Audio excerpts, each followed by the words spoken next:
Hello everyone, Resolute Outdoors here. Today we're going to take a look at cucumber chips. So as I look around, there's more and more people that are interested in gardening, homesteading, preparedness, just putting things away, putting food up, especially with the election year and the pandemic and everything else going on. We're no different. We've planted a pretty decent garden this year with the space we have available. And that being said, we've been blessed with a lot of fruit and vegetables, and a lot of other people have as well. Big thing we've been blessed with this year is cucumbers. We've got a lot of cucumbers. Our plants have produced very well for cucumbers, and you can only eat so many raw cucumbers before you say, hey, I need to start doing something else with these. It's just too much.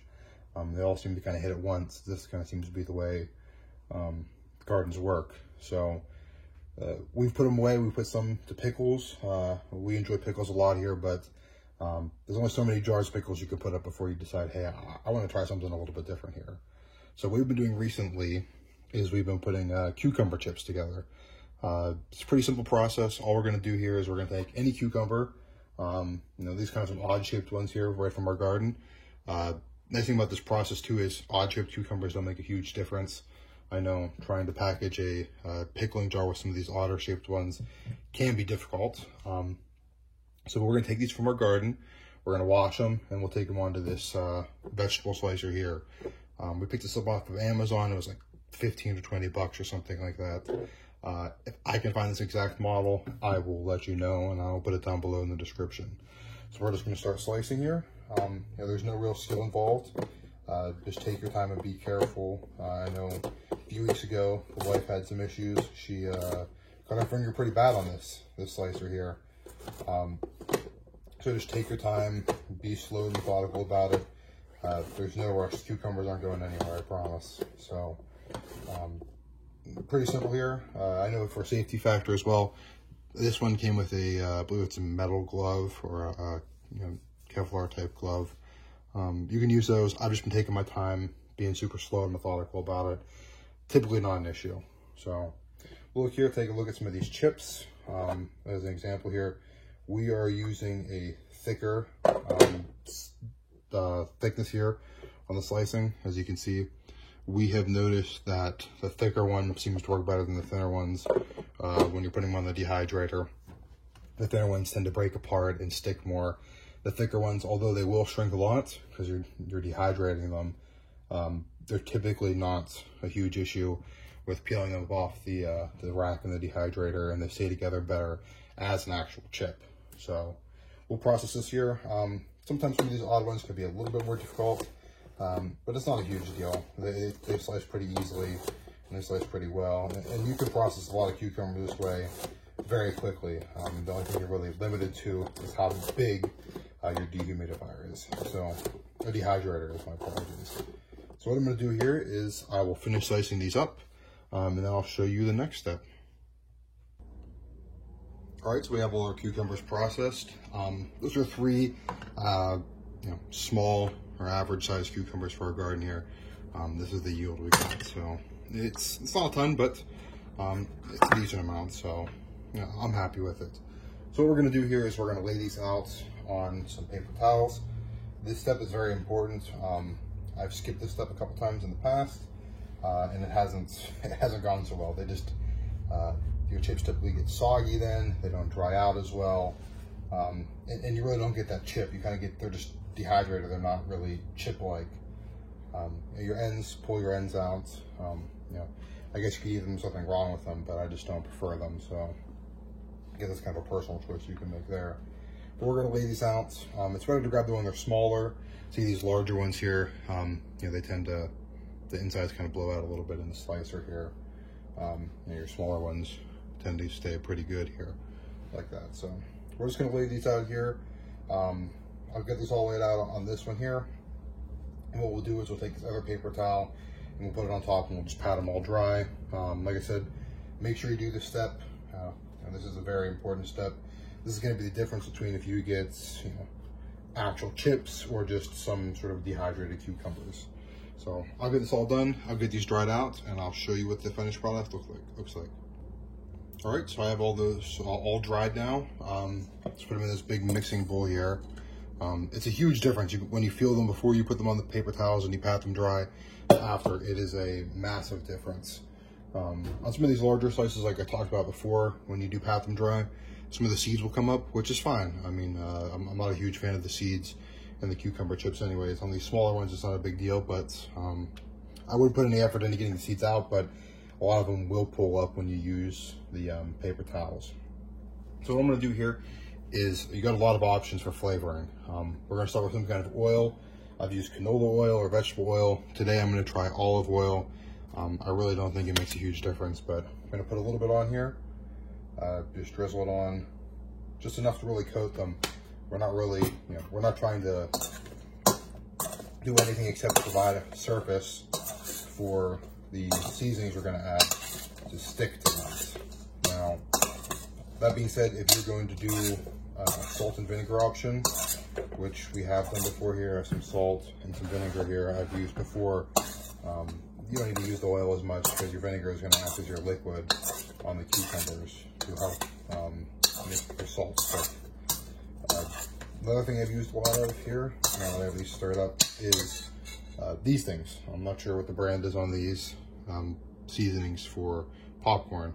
There's a garlic parmesan that I've used that I really like, and there's this white cheddar, which I think I'm going to try out today. Another real easy thing you can do is get a dry ranch packet.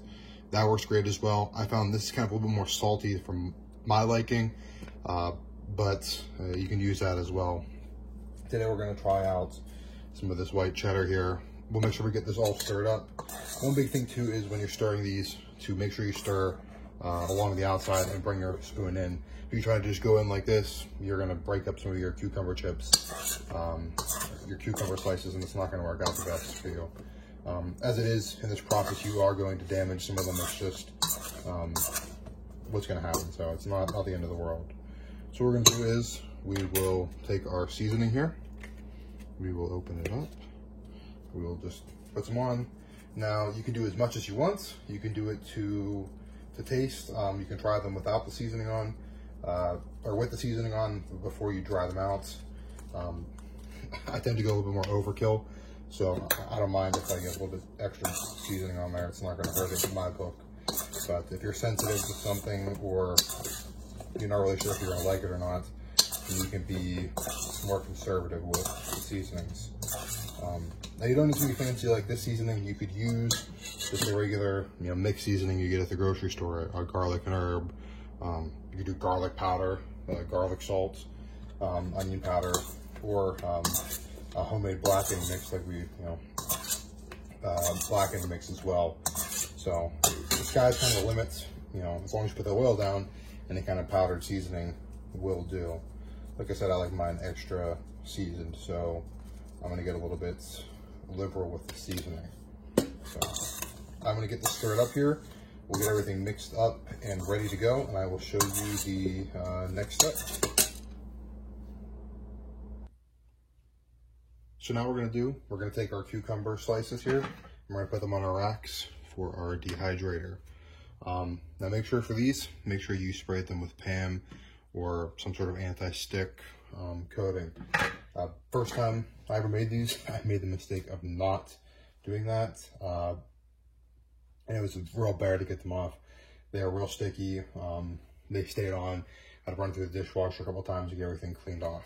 So we're just gonna spread these out on here. There's no real rhyme or reason or anything like that. Just put them on, get the best yield you can. So big thing too about this dehydrator, this is some no-name dehydrator. I'm not sure who manufactured it. We picked it up secondhand.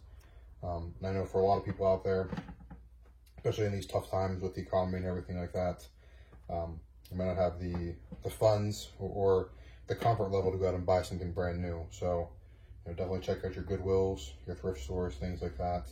You could find some pretty good deals on things of this nature. That being said as well, since this isn't a brand new high-end dehydrator, it's going to take a little bit longer. Typically, from what I've heard from other people who do these, 12 hours to 24 hours or so is typically a good time range to shoot for.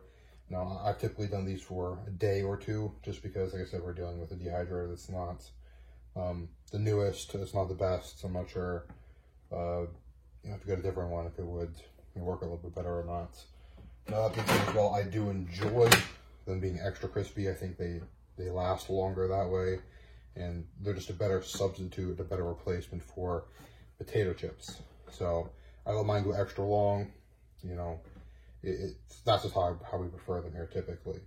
Then we'll keep in mind too that the better you pat these dry, the shorter time period you're gonna have on them. If you forget to pat them dry, or you don't pat them dry super well with the paper towels, they're going to take a little bit longer, just because they're just more wet. It's just simple logic, makes sense here. So do the best you can, spread them out evenly, try not to make them touch if you can. They'll shrink up after a couple hours, so don't get too crazy with it. Don't kill yourself over it, but spread them out here to the best of your ability. What we're going to do is every so often I'm going to go and I'm going to rotate these. So I'll take the bottom one and I will put that on top, and I'll just bump everything down. This unit in particular heats from the bottom, so to get the most even drying, that's the way we're going to do it here. So what I'll do is I'll get these all finished up here. We'll get this turned on and I'll be back. So here we go. They are dehydrating.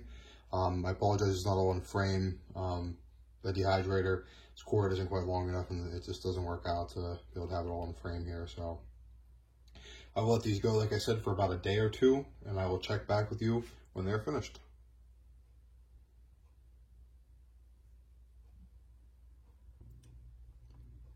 So these have been processing for about 36 hours or so. Like I said before, I wanted to do a little bit extra to make sure that they came out extra crispy. So you can see kind of the thickness on the pieces there, and you can see how crunchy they are. In the current form right now, they're a great alternative to potato chips. They're crunchy like them, they have a lot of flavor, depending on what seasonings you put on them.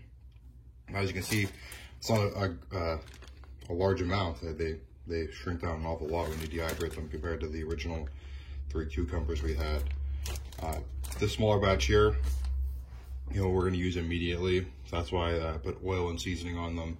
And these will last a long time just as is. But if you want them to last longer, I would just do salt and no oil on the dehydrator if you wanted to store them for winter, or put them up for a little bit longer term storage. But like I said, as they are now, these will last a long time. So I encourage all of you to get out there, do the things, grow your gardens, preserve some food.